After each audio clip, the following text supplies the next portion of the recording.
Level ઉપર બહુ ધ્યાન રાખવું પડે છે. કારણ કે ચોમાસામાં જ્યારે પણ વરસાદ આવે છે આઉટસાઇડમાં પાણી ભરાવાનો પ્રશ્ન રહે છે. ને સ્લોપ તો બિલકુલ આ લોકો રાખતા જ નથી. કારણ કે મારો પોતાનો અનુભવ કહું છું, હું પછી પણ એક બે વાર સ્લીપ થતા માંડ બચ્યો છું ત્યાં આગળ. કારણ કે પાણી આવે છે માર્બલ ઉપર એટલે પગ સ્લીપ થવાના ચાન્સ બહુ વધી જાય છે.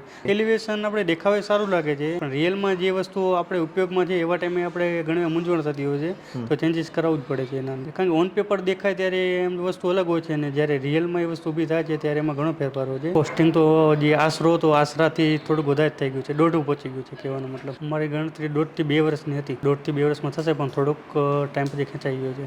ફોર માય હોમ લોકોના ઘર બનાવવાના અનુભવને ડોક્યુમેન્ટ કરી કન્સ્ટ્રક્શન અને રિયલ એસ્ટેટ ઇન્ડસ્ટ્રીની સાચી સમજણ તમારા સુધી પહોંચાડવાનો પ્રયત્ન કરી રહ્યા છે.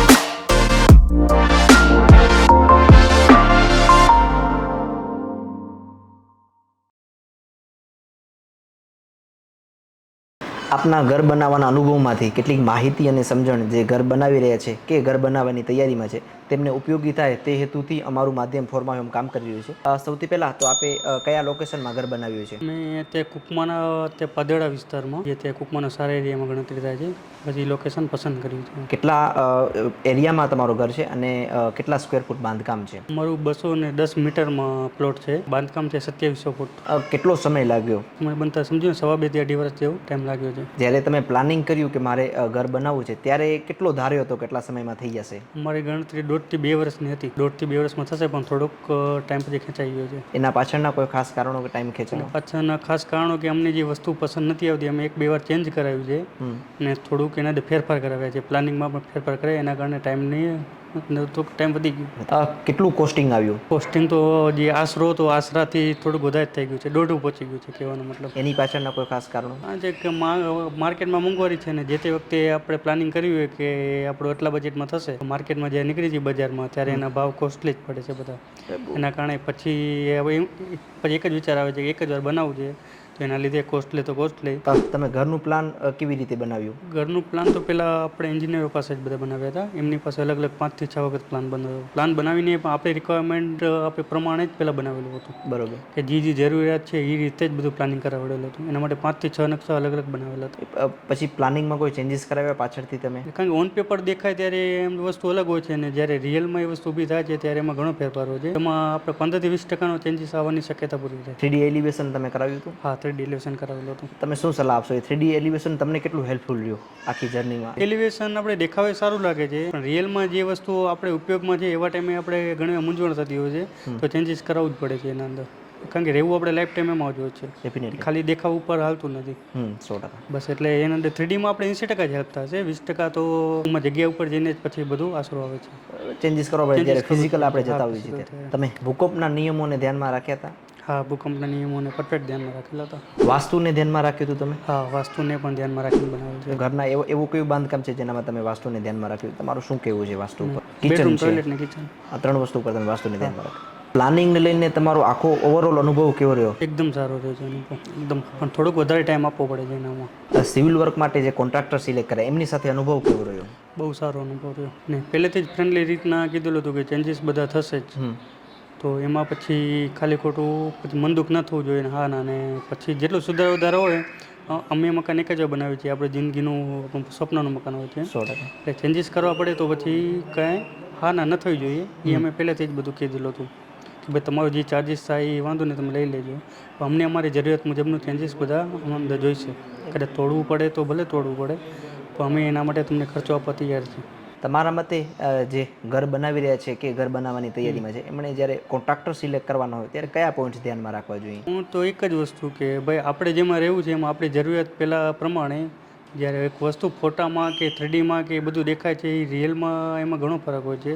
તો પહેલાં કોઈ પણથી આપણે જ્યારે કોન્ટ્રાક્ટ કરીએ છીએ ત્યારે એ વસ્તુ પહેલાં ક્લિયર કરવી જોઈએ કે ભાઈ આમાં ચેન્જીસ આવશે તો તમારે કરી આપવા પડશે. ભલે જે તમારું ચાર્જીસ આવ્યું એ બધી અલગ વસ્તુ છે, એમાં થઈ જશે, પણ ચેન્જીસ કરવા માટે તમે બંધાયેલા રહેશો કે તમે ના નહીં પાડી શકો કે ભાઈ આ વસ્તુ મારામાં ના આવે. તો તમે એ રીતે બાંધવા માટે કોઈ કોન્ટ્રાક્ટ કે ટર્મ્સ એન્ડ કન્ડિશન સાઇન કરી હતી કે? એટલે કોન્ટ્રાક્ટમાં અલગ અલગ હતા, એમાંથી એક બે જગ્યાએ અમે એ લોકોના લેટર પેડ ઉપર જ બધા ભાવતાલ ને બધું લખાવેલું હતું. બાકી જ્યાં કને મિત્રમાં તો ત્યાં જરૂર નથી. પણ જેમ કે ટાઇલ્સવાળા મજૂરીવાળા છે કે પીઓપીવાળા છે કે એનું કામ લાંબુ હાલે, પછી બોલીને ક્યાંક વાતચીતમાં કે ગેરસમજ ઊભી ન થાય એના માટે લેટર પેડ ઉપર જ ભાવતાલને બધું લખાવેલ લીધેલું હતું કે આ ભાવનું આપણે નક્કી કરેલ છે. હેલ્પફુલ લેટર પેડ પાછળથી બહુ હેલ્પફુલ થાય છે. મોઢાનું ભૂલી જવાય છે પણ લખેલું વંચાય છે. ડેફિનેટલી. અને એક સેફ ડીલ પણ છે. જ્યારે આપણે એમની સાથે એજન્સીસ સાથે ડીલ કરતા હોય ત્યારે એ વન ઓફ ધી સારું સોલ્યુશન છે. બસ સિવિલ વર્ક માટે જે સિમેન્ટ, સ્ટીલ, બ્લોક એ મટીરિયલનું સિલેક્શન કરતી વખતે તમે કયા પોઈન્ટ્સ ધ્યાનમાં રાખ્યા હતા? સિમેન્ટમાં તો અત્યારે જ્યાં બાંધકામ ચાલુ છે એ લોકોને કોન્ટ્રાક્ટરના છે કે બીજા જેને મકાન બનાવેલ છે બધા એ લોકોને રિસ્પોન્સ લીધા હતા. એના માટે સિમેન્ટ કઈ કંપનીનો સારો આવે કે કઈ કંપનીને વધારે પકડ છે એ બધું. ને રેતી અત્યારે ક્યાંથી સારી રેતી આવે છે, નદીમાંથી રેતી આવે છે, એ બધું પહેલાં ઇન્ક્વાયરી કરીને ત્યાંથી જ માલ મંગાવેલો હતો. એવું નથી કે જ્યાંથી સસ્તું મળે ત્યાંથી મંગાવી લીધું. એ આપણે સસ્તા ઉપર ભાર આપ્યો જ નથી. ક્વોલિટીને પ્રેફરન્સ બસ સામે ક્વોલિટી આપણે જોઈએ હતી. પ્લમ્બિંગ અને ઇલેક્ટ્રિક કામમાં તમારો અનુભવ કેવો રહ્યો? પ્લમ્બર ને ઇલેક્ટ્રિકમાં બંનેમાં તે મિત્રમાં જ હતા બધા. એટલે ના એટલે સારી સર્વિસ ને સારું બધું મળ્યું. ને જે આપણે પણ નથી જાણતા અમુક વસ્તુ એમના થ્રુ પણ જાણવા મળે છે. એ લોકો નવું કામ કર્યું, એ લોકોને ઘણા બધા કામ કરેલા હોય છે, એ લોકો નવા નવા આઈડિયા હોય છે, એ બધા આપણા મકાનમાં નવું જાણવા આપણે જાણતા એનાથી વધારે જાણવા મળે છે. ને એ લોકો આપણે સજેશન કરે છે કે અમે લાસ્ટ જગ્યાએ આવું કામ કર્યું હતું તો તમને એવું કરવું તો એવું કરી દે, ને તમારું રેગ્યુલર હતું એ તો અમે કરી જ દેશું. બરાબર. એના સિવાયનું એક્સ્ટ્રા ત્યાં માર્કેટમાં હાલે છે. તમારા મતે જ્યારે આપણે પ્લમ્બિંગ ને ઇલેક્ટ્રિકની એજન્સી હાયર કરવી છે ત્યારે કયા પોઈન્ટ્સ ધ્યાનમાં રાખવા જોઈએ? મેન તો ઇલેક્ટ્રિકમાં તો આપણે એના વાયર કેબલ એ બધું બધા પોઈન્ટનું ને એ બધું ખાસ જોવું પડે કે ઇલેક્ટ્રિશિયનને કે પછી કાંઈ પણ ફેરફાર કરવાના આવે હા ના તો પછી ન થવું પડે કે મારે વરિયામાં વીખવું પડશે ને તોડવું પડશે ને બધું કરવું પડે. તો આપણી જરૂરિયાત પ્રમાણે બધું કામ કરી દે એ પહેલાં બધી ચોખવટ કરવી જોઈએ. ને આ પ્લમ્બર ને વાયરમેન વસ્તુ એવી છે કે તમે રહેવા જાઓ એની વાંહે પણ મહિના સુધી કાંઈક ને કાંઈક તમારું એમાં રહે જ છે કામકાજ, તો પછી પણ સર્વિસ મળી જોઈએ. એટલે એ પહેલાં આપણે એ લોકોને ક્લિયર કરવું પડે પ્લમ્બરને ને વાયરમેનને કે અમે રહેવા લઈ જઈએ એની વાંહે પણ અમને 2 મહિના સુધી કાંઈ જરૂરિયાત હોય, દેખાવ એક લાગે છે, ઉંમર જઈને ચેન્જીસ કરવાની બહુ જરૂર પડે છે, તો એ અમારે ચેન્જીસ પછી બધું કરી દેવું જોઈએ. ટાઇલ્સના કામમાં તમારો અનુભવ કેવો રહ્યો? ટાઇલ્સના કામમાં એવું છે કે અંદરનું જે કામ ચાલુ હોય છે ત્યારે એટલું બધું આપણે ઝીણી રીતે ખબર નથી પડતી. આઉટસાઇડના કામમાં બહુ ધ્યાન રાખવું પડે છે ટાઇલ્સમાં કે દેખાવે સારું લાગે છે, ફિનિશિંગ પણ સારું લાગે છે, પણ જે લોકોનું લેવલ હોય છે લેવલ ઉપર બહુ ધ્યાન રાખવું પડે છે. કારણ કે ચોમાસામાં જ્યારે પણ વરસાદ આવે છે આઉટસાઇડમાં પાણી ભરાવાનો પ્રશ્ન રહે છે ને સ્લોપ તો બિલકુલ આ લોકો રાખતા જ નથી. તો મારું મંતવ્ય એવું હોય કે સાવ 0-0 ન રખાય લેવલ, ને થોડુંક એક બાજુ તો થોડુંક ઊંચું અડધો ઇંચ કે 1 ઇંચ જેટલું ઊંચું રાખીને સ્લોપ આપવો હોય તો એકદમ સારું રહે, તો વરસાદનું પાણી બધું નીકળી જાય. કારણ કે 0-0માં પણ પાણી રહી જાય છે. તમે આઉટસાઇડમાં જે માર્બલનો યુઝ કર્યો છે એ અનુભવ કેવો રહ્યો? શું સલાહ આપશો એના ઉપર? મારા મંતવ્ય પ્રમાણે આઉટસાઇડમાં ને જ્યાં હલનચલન થતી હોય ત્યાં કને માર્બલ આપણે અમુક ન રાખવો વધારે સારું રહેશે. કારણ કે મારો પોતાનો અનુભવ કહું છું, હું પછી પણ 1-2 વાર સ્લીપ થતા માંડ બચ્યો છું ત્યાં આગળ. કારણ કે પાણી આવે છે માર્બલ ઉપર એટલે પગ સ્લીપ થવાના ચાન્સ બહુ વધી જાય છે. ને આપણે આઉટસાઇડમાં તો પાણીનું ક્યારેક પણ રહે જ છે, એમાં ચોમાસામાં પણ રહે છે કે ક્યારેક દિવસના આંગણા પણ ધોવાના કે હા નથી હોય તો પાણીનું ત્યાં રહે છે. તો માર્બલ આઉટસાઇડમાં જ્યાં આપણે હલનચલન હોય ત્યાં તો બિલકુલ ન રાખવો જોઈએ એવું મારું મંતવ્ય છે. પાછળથી તમે આવી ગયા એની પાસે આ પ્રોબ્લેમ ફેસ થઈ તો પછી એનું સોલ્યુશન કઈ રીતે તમે કાઢ્યું? એના માટે આપણે માર્કેટમાં પટ્ટા મળે છે કે જેના કારણે આપણા પગ આપણે સ્લીપ ન થાય. તો અમે માર્બલ ઉપર અમે પટ્ટા મારેલા છે એવા, એના કારણે આપણે સ્લીપ ન થાય. ભલે થોડુંક દેખાવે થોડુંક ફરક પડ્યો ઓરિજિનલ માર્બલ કરતાં, પણ આપણે આપણી સેફટી પહેલાં આપણી જરૂરિયાત પહેલાં ઉપર અમે ફોકસ રાખ્યું છે પહેલેથી જ. બરાબર છે. આપણી જરૂરિયાત ને આપણી સેફટી પોતાની એના ઉપર જ અમે હાલ્યા છીએ બધા. વિન્ડો અને ડોરમાં તમે કયું મટીરિયલ સિલેક્શન કર્યું? અમે અત્યારે એલ્યુમિનિયમ બેઝ ઉપર ગયા છે. એના પાછળનો કોઈ ખાસ કારણો? ખાસ કારણ કે એના અંદર પહેલાં કરતાં મજબૂતાઈમાં તે વધારે હોય છે અને દેખાવે પણ થોડુંક તે સારું લાગે છે. બસ મેઇન રીઝન જ છે. શું સલાહ આપશો જ્યારે આપણે વિન્ડો અને ડોરનું જ્યારે આપણે સિલેક્શન કરવું? દેખાવ કરતાં પહેલાં મજબૂતાઈને વધારે આપણે ફોકસ કરવું જોઈએ. મજબૂતાઈ એ હશે તો જ કામનું છે, અને દેખાવે બધું સારું લાગે છે પણ મજબૂતાઈ નથી તેનો કોઈ મતલબ નથી. કિચનનું ફર્નિચર અને ડિઝાઇન સિલેક્ટ કરતી વખતે તમે કયા પોઈન્ટ ધ્યાનમાં રાખ્યા? લાઈક બીજા કોઈ રેફરન્સીસ જોયા કે ઇન્ટરનેટનો સહારો લીધો કે કઈ રીતે તમે સિલેક્શન કર્યું? એના અંદર અમે ઇન્ટરનેટ પાસે 2 થી 3 અલગ અલગ બનાવડાવ્યા. બરાબર. પણ અમારે ઇન્ટરનેટનું કહેવાનું એમ થતું હતું કે તમે ખાલી ફોટા ઉપર ધ્યાન ના આપતા, દેખાવે બધું સારું લાગશે, તમને ત્યાં રહેવું છે એટલે તમે તમારી જરૂરિયાત પહેલાં જોજો. બરાબર. તમારી જરૂરિયાત પ્રમાણે હું બધું એ રીતના બનાવી દઈશ. મારા ફોટા પ્રમાણે તમે ન બનાવતા.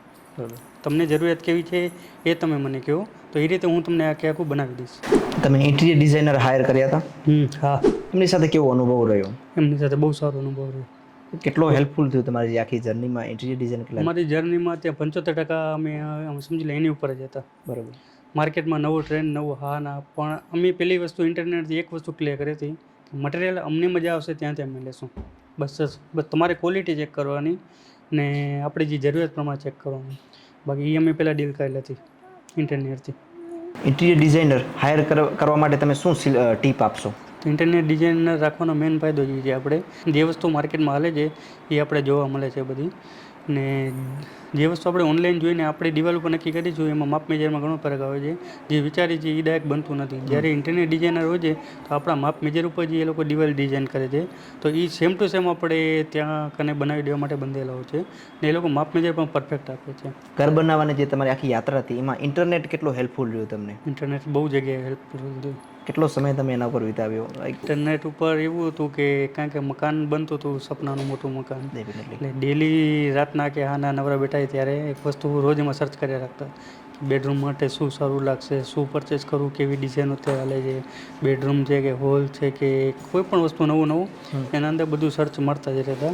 ડેલી રાતના અડધો કલાકથી કલાક નવું બધું હું જોયા જ. તો મકાન જોવા ગયા હતા 3-4 જગ્યાએ, પણ એ લોકોના માપ મેજર અલગ હોય ને આપણું બધું અલગ હોય છે, એટલે બસ એમાં જોઈ જ શકાય છે. એની વસ્તુ આપણી દિવાલ ઉપર એ વસ્તુ ઊભી નથી કરી શકાતી. આજ ઘર તમે જો અત્યારે બનાવો તો કઈ વસ્તુ ઇન્ક્લુડ કરો ને કઈ વસ્તુ કાઢી નાખો? મને અત્યારે એવું કાંઈ લાગતું નથી કે મારી કાંઈ જરૂરિયાત આમાં ઓછી રહી ગઈ. કોઈ વસ્તુ મને એક્સ્ટ્રામાં કાંઈ લાગતું નથી કે એક્સ્ટ્રા કાંઈ કાઢવા જેવું છે ને કે એવું કોઈ બાકી રહ્યું પણ નથી કે હું રાખવાનું ભૂલી ગયો હોય એવું. કારણ કે બધી જગ્યાએ જ્યાં આપણે એવું લાગ્યું બધું ચેન્જીસ કરાવતા જ ગયા છે છેલ્લે સુધી આપણે. જે લોકો ઘર બનાવી રહ્યા છે કે ઘર બનાવવાની તૈયારીમાં છે એમને તમે તમારા અનુભવ ઉપરથી શું સલાહ આપશો? વસ્તુ કે જો થોડુંક આપણે કોસ્ટલી પડશે ઇન્ટરનેટ વાળું, તો ઇન્ટરનેટ રાખવાથી મેઇન ફાયદો એ થાય છે કે વસ્તુ વેસ્ટેજ જવાના ચાન્સીસ બહુ ઓછા હોય છે ને વસ્તુ જે આપણે અહીંયા 3Dમાં દેખાય છે એમાંથી 99% સેમ ટુ સેમ આપણે મકાનમાં રિયલ બને છે. બીજું બધું જે આપણે કોન્ટ્રાક્ટર કે જે આપણે કામ આપીએ છીએ, પીઓપી કામ છે કે ટાઇલ્સ છે કે પછી છે કે ઇલેક્ટ્રિશિયન છે કે પ્લમ્બર છે કે કોઈ પણને આપણે કામ આપીએ છીએ, તો પહેલી વસ્તુ આપણે ટચમાં ન હોય તો એમની પાસે લેટર પેડ ઉપર રેટ ને એ બધું આપણે લખાવી લેવું બહુ જરૂરી છે અત્યારે. કોન્ટ્રાક્ટ સાઇન કરાવવું જોઈએ. કોન્ટ્રાક્ટ સાઇન કરવું, કારણ કે આ વસ્તુ એવી છે કે કામ 12 મહિના હાલે, 1.5 વર્ષ હાલે છે, પછી ત્યારના ભાવ અલગ હોય છે ને જે ડીલ કરી તેની ભાવ અલગ હોય છે. બેની વાત કરવાનું અલગ અલગ બદલી જાય કે આપણે આ ભાવે નક્કી કર્યું હતું તે ભાવે નક્કી કર્યું હતું. એના કરતાં લેટર પેડ ઉપર બધું લખેલું હોય છે તો એકદમ સારું હોય છે છેલ્લે હિસાબ ટાઈમ. અમારું માધ્યમ ફોર માય હોમ આપની પાસે આવ્યું ને જે આપનો અનુભવ ડોક્યુમેન્ટ કર્યો એ અનુભવ કેવો રહ્યો? એકદમ સારો અનુભવ. થેન્ક યુ તમારો વેલ્યુબલ સમય આપવા માટે. જે તમારો જે અનુભવ છે એ અત્યારે જે ઘર બનાવી રહ્યા છે કે ઘર બનાવવાની તૈયારીમાં છે એને ડેફિનેટલી હેલ્પફુલ થશે. એમની જે યાત્રા છે એ વધુ સરળ અને ઝડપી બનશે.